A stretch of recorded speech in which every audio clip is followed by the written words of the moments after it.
Welcome. Good morning, good afternoon, good evening, whatever it may be for you.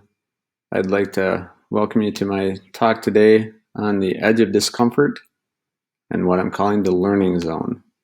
I'd like to first thank Steve Hargadon and the Learning Revolution people for this opportunity to present in their Emergency Home Learning and More Summit. So with that, I'd also like to thank every one of you for going out of your way today to come and spend some time thinking about how to better engage students in learning and in education. I hope you all gain something valuable from this and something that you can use to better your students' engagement in your classrooms and subjects.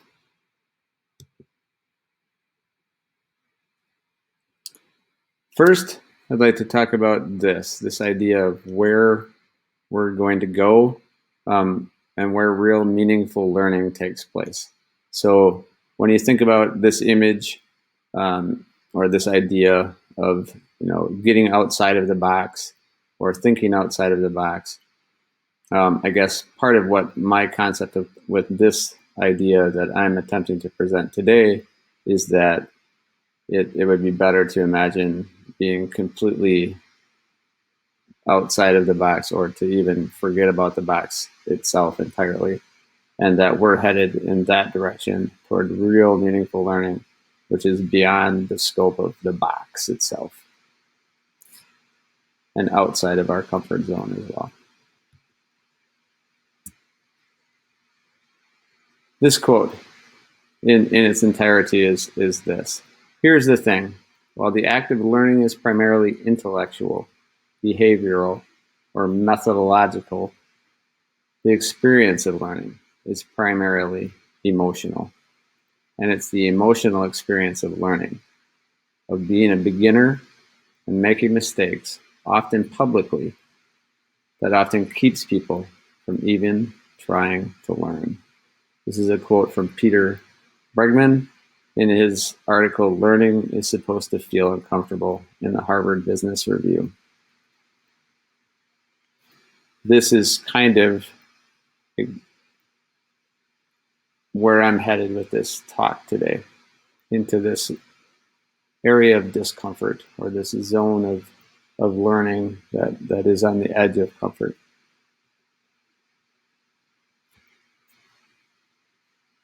I created this presentation to help us all think more deeply about how we work to educate or lead students to become more willing or able to learn or to accept knowledge or new knowledge as we attempt to move toward greater understanding and more critical thinking for everyone.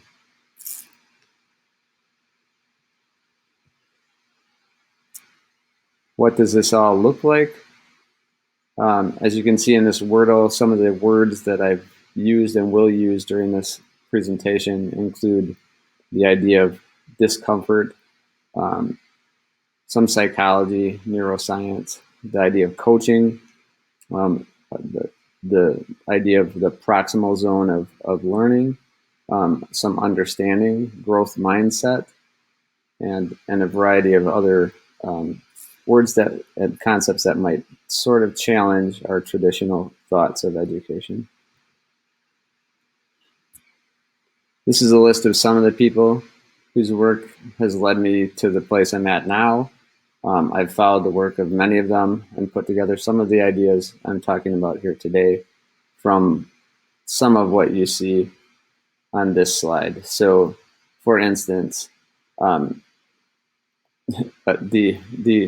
really early work of Giovanni Pico della Mirandola, his concepts during the Renaissance of human self-transformation were the beginnings of what today is called the growth mindset, or the idea that we don't have necessarily a fixed mindset, but we can grow our minds and change and become more capable of taking in new knowledge and having greater and better understanding of concepts, even different concepts.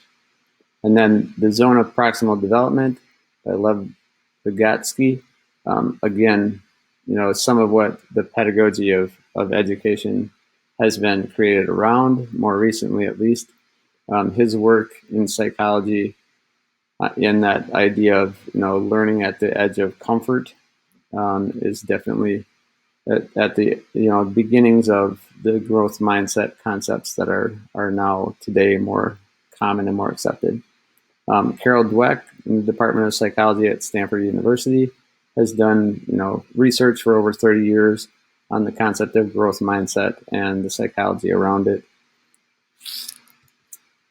And then next, the learning pit is an idea forwarded by James Nottingham and the Challenging Learning Group. His ideas are similar to the growth mindset and have a lot of the same concepts that involve challenging your feelings of comfort or supporting the journey through learning, and changing the way that you think or perceive things. And Train Ugly is a program created by Trevor Reagan around the growth mindset concept. He's a trainer, coach, speaker, and author. And then finally on my short list, Teaching and Learning with Discrepant Events is a book that I've used and read by Thomas O'Brien. He's a PhD and a professor at SUNY University in New York. So a little bit about growth mindset, the idea that it stands in stark contrast to the historical notion of like fixed mindsets or endowments, that we have our own ability to change. So as you can see here, this is from the Renaissance thinker Giovanni Pico della Mirandola, who was a key thinker in the Renaissance era. He argued that we humans are the only species with the ability to transform ourselves. In fact, he argued that the very dignity of humans lies precisely in their potential to make themselves into what they aspire to be. So that very core concept of our ability to change who we are or to change how we think and the elasticity of our minds was, at least in writing, first forwarded formally by this thinker in the 1400s. So it's not a new concept.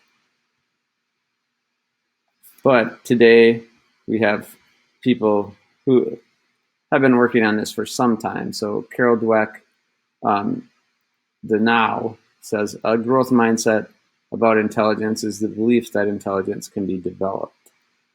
For example, through personal effort, good learning strategies, and lots of mentoring and support from others. So the support part of this, I'll talk about some more as we go on, but certainly a very, very important aspect to this whole thing. Again, Trevor Reagan, his growth mindset efforts and trainings through trainugly.com have taken Carol Dweck's ideas and turned them into very specific videos and presentations that involve the concept of growth mindset. This image or poster kind of shows how his view of it presents the fixed mindset concept against or compares and contrasts it with the growth mindset. The idea that you have a belief in the fixed mindset that you really are born knowing what you know and you can only learn on a certain track, with the growth mindset where skills are built and you can learn and grow as you acquire them and as you're challenged. And the focus on the growth mindset is the process of getting better, of meeting your challenges. And then his keys to growth that he focuses on, the idea that it takes effort. So In a fixed mindset, you don't need to make any effort or to put forward any effort, but in a growth mindset, you do, and that effort will lead to growth. The idea that growth is important. Again, then challenges. So in a fixed mindset, you can just back down and avoid any kind of threat and stay within your comfort zone.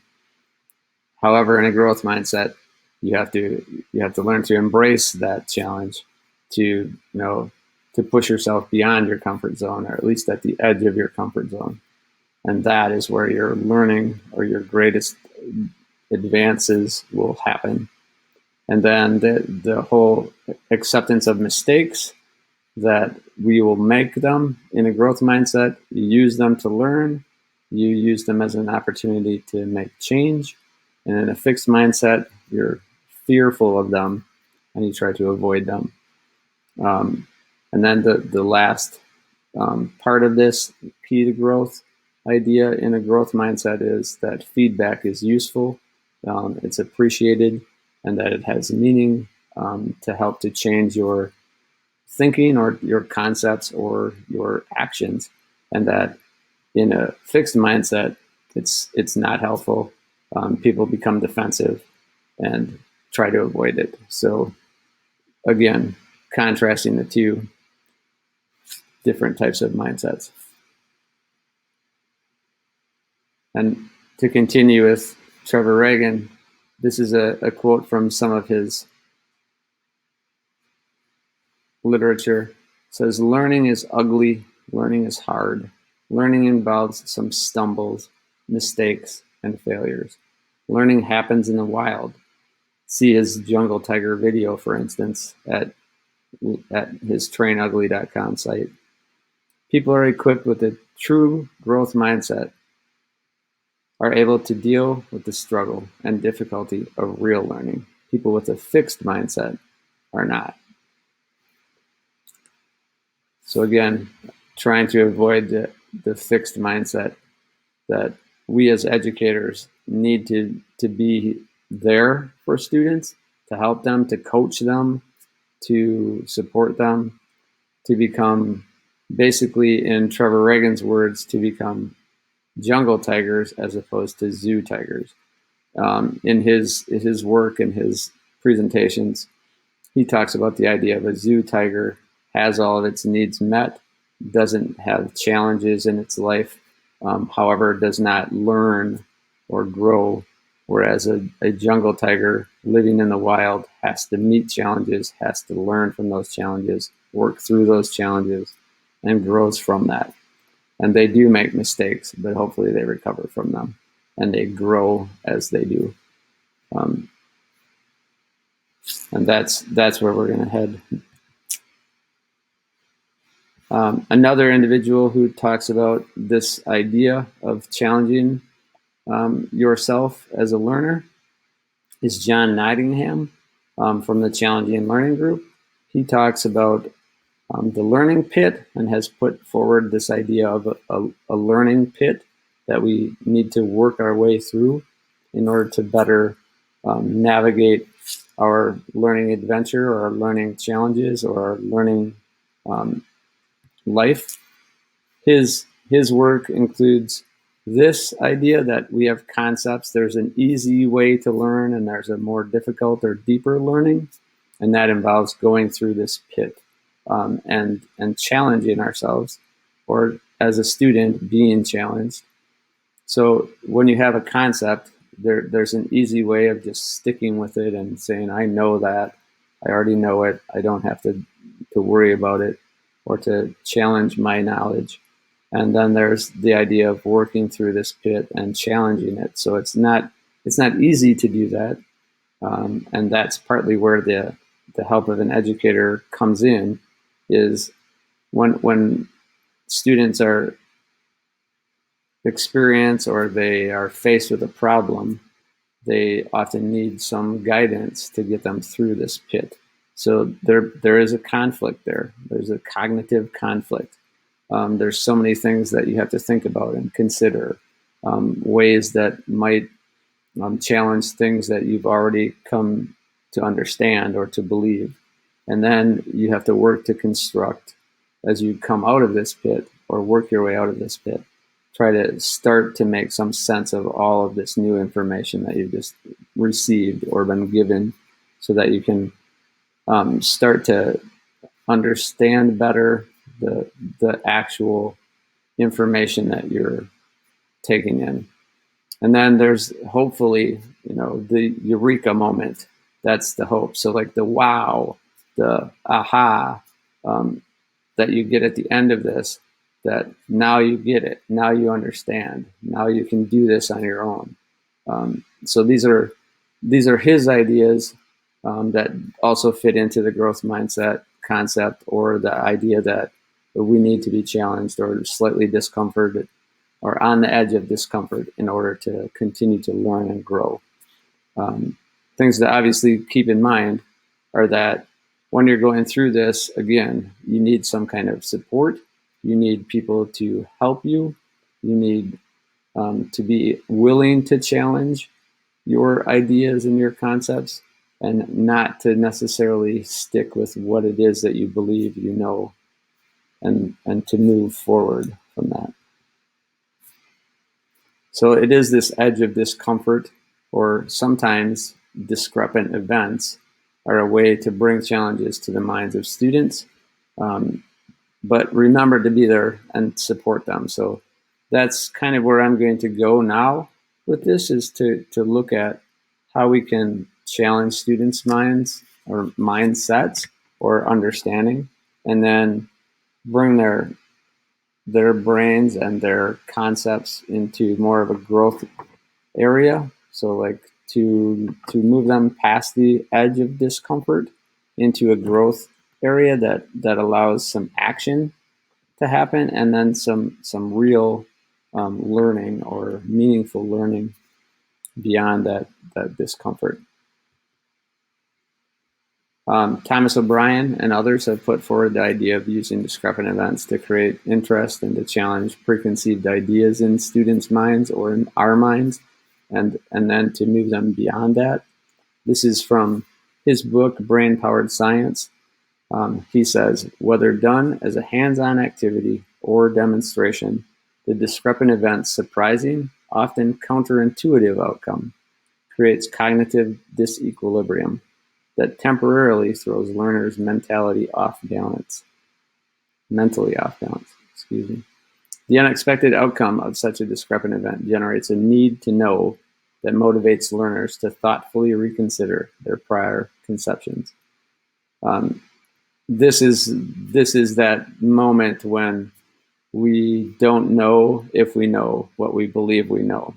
So it is an uncomfortable, often, moment, but it is that moment where we can learn new things, and new connections can be made within our brains to help us move past that and into a bigger and better, more meaningful understanding. And hopefully this is where real learning actually takes place. And I'm gonna show you a couple of examples of discrepant events, and this one is my first one.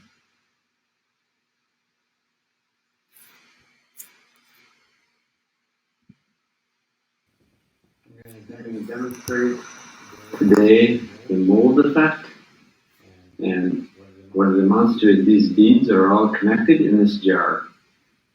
And I want you to predict what's going to happen when I drop this end out. And then we'll talk about the possibilities of why what you witness might have occurred. Here we go. Ready? 3, 2, 1.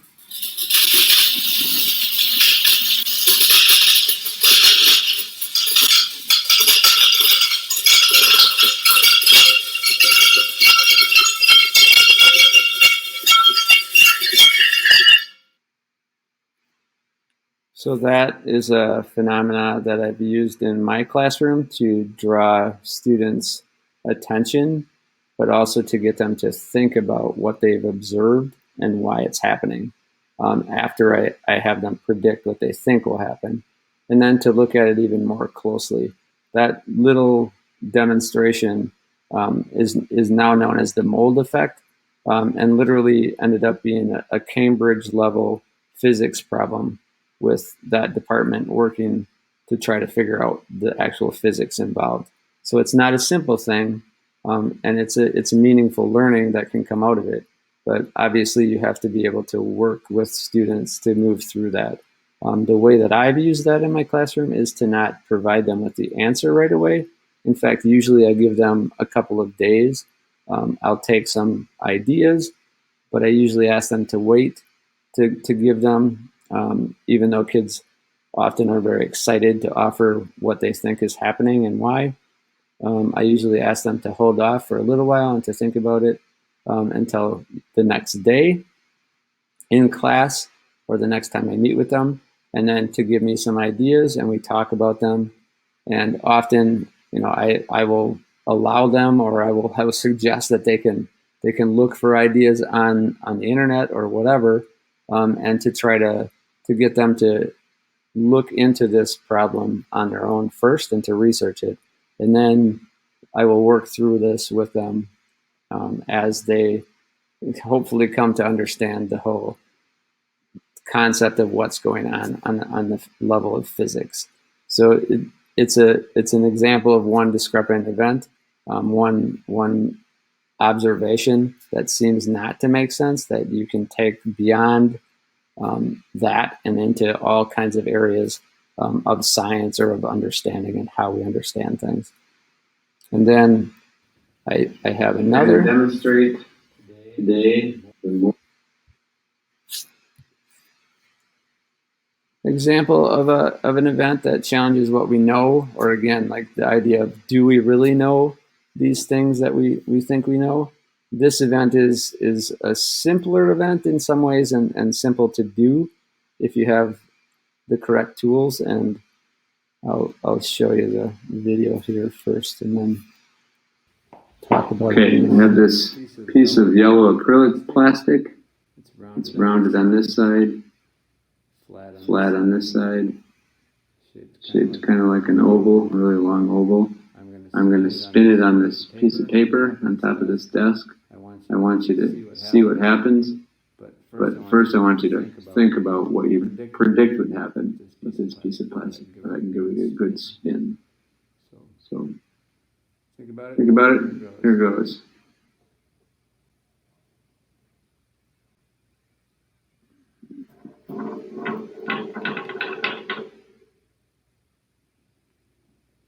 I'm going to try that the other way and see if you think you notice anything different.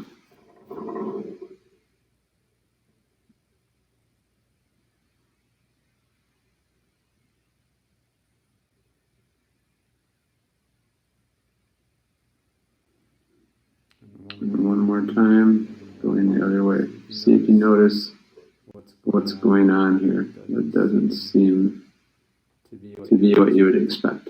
Ready?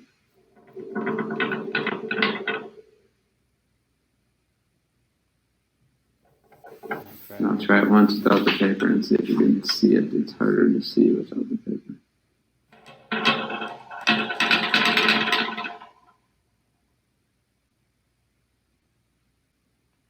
Again, I'll try spinning it the other way once.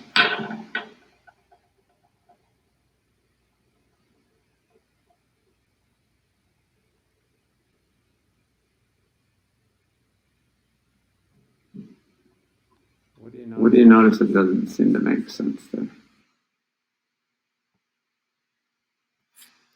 So again, this video is of a small piece of plastic that's rounded on one side and flat on the other, that when you spin it on a flat surface, if you spin it one way, it continues to spin as you would expect, kind of like a top. But if you spin it the other way, it actually stops, reverses itself, and goes back the other way. So definitely does not fit what your brain tells you it should be doing. So it challenges that idea of comfort and that idea of what we know, so that it takes our concepts and turns them upside down for a moment. And you see it literally with your eyes, and your mind processes that or attempts to process it. and that is that discomfort or disequilibrium or discrepancy that is right at that edge of learning, but also because it's at the edge of that learning or comfort zone, um, it is where you need to provide support to students so that they can do according, looking at Bloom's taxonomy. How does this sort of fit into that, or what kind of things do you need to be considering while you're taking students on this journey? I think it is, you're at that level of evaluating and analyzing, and then you're working to create a completely new idea of or understanding of whatever it is you're working through. So when you have students there at that, edge of that comfort zone, in that growth area or learning zone, you need to help them in essence, in a sense, and metaphorically hold their hand, right? To hold their hand, take them through this, and hopefully help them to create new understanding and better, deeper understanding of whatever the concept is you're attempting to teach or to share with them.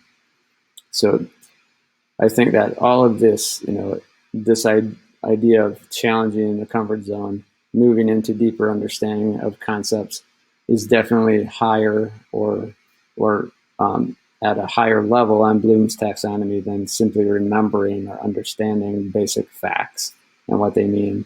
This is moving beyond that into the higher levels of analyzing, evaluating, creating new concepts of understanding. So what's next? What can you do with this? I think there are many things, but some of them would include work on learning more about how to navigate this zone of intellectual discomfort to promote deeper learning and deeper understanding. To be an example would be another one. So to be an example yourself, to challenge yourself to try to do new things or try new things, and to make those mistakes that will happen and that you can grow from and learn from, and to do some of that in front of students, because they learn that then that's okay. And that is what life is about and what learning is about. And another one would be to just make connections, to make connections with other people, to make connections with other information that help provide you with ideas to challenge your own understanding and to challenge hopefully your own style of teaching or your concept of pedagogy or curriculum, so that you work toward improving and growing yourself.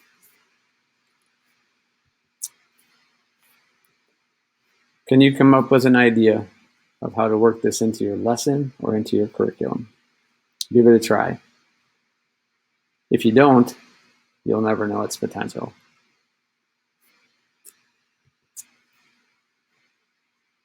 So I want to thank you for all that you do and your attention. Thank you at this time in the world. It's a difficult time to be an educator. I'm hoping that the videos that I shared on this presentation worked well enough for you to see what was going on there. If for any reason you would need access to them or want more information about them, feel free to contact me. My contact information is here. That is my email, mrboylen@gmail.com. I'm on Twitter at Iowa's Boy, and I'm also on WhatsApp under Scott Boylen.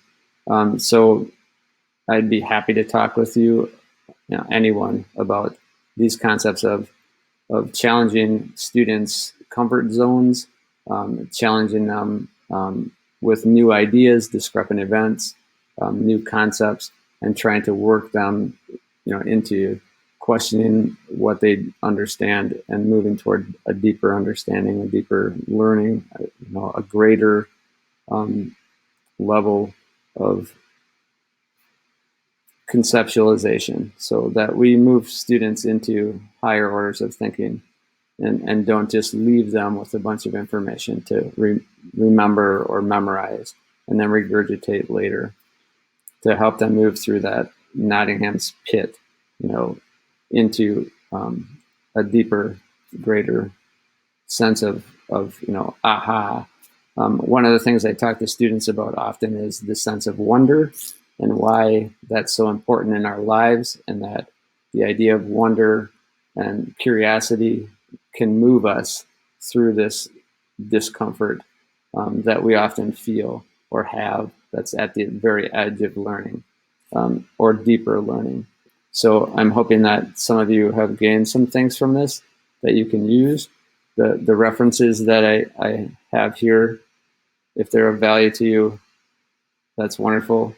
I can surely share this presentation with people if they would like access to it. You can just email me and let me know. Again, thank you. Thank you for your time. I appreciate all that you do. And I just want to make sure that I say thanks to Steve Hagerdon and the Learning Revolution people who have given me the opportunity to present my thoughts and ideas here. And if you have questions, feel free to send them my way. Thank you, and have a good day.